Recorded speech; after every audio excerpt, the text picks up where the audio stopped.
Mr. Chairman, the subject matter of this bill is very interesting in the sense that it deals with certain institutions and institutional arrangements that have got a long history.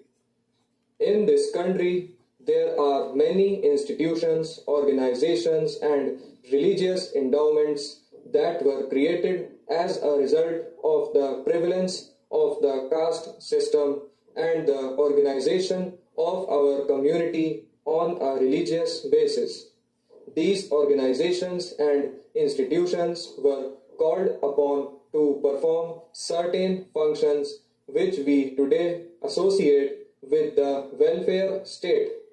There was a time, sir, in the history of our nation when it was these religious organizations and institutions that undertook to discharge certain functions like imparting education to those who were not in a position either to pay for that education or were not in a position to go to the educational institutions for certain family reasons.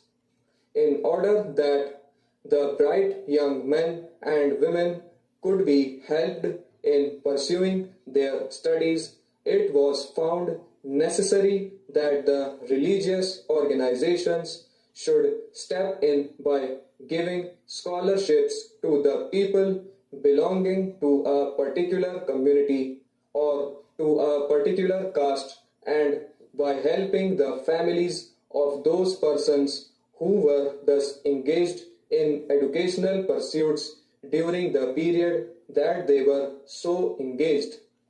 Similarly, when the poor families were not in a position to make two ends meet, the same religious endowments and other institutions and organizations stepped in to help these families. In this way, a large number of activities were undertaken by these charitable organizations and institutions at a time when the state was not prepared to undertake these responsibilities on its own shoulder.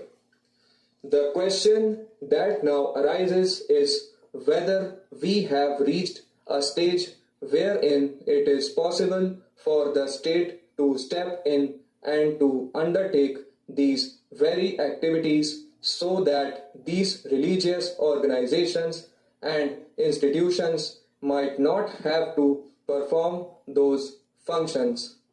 Connected therewith is also the question of whether the government should give its patronage to these organizations and institutions or whether the government should allow these organizations and institutions to function on their own.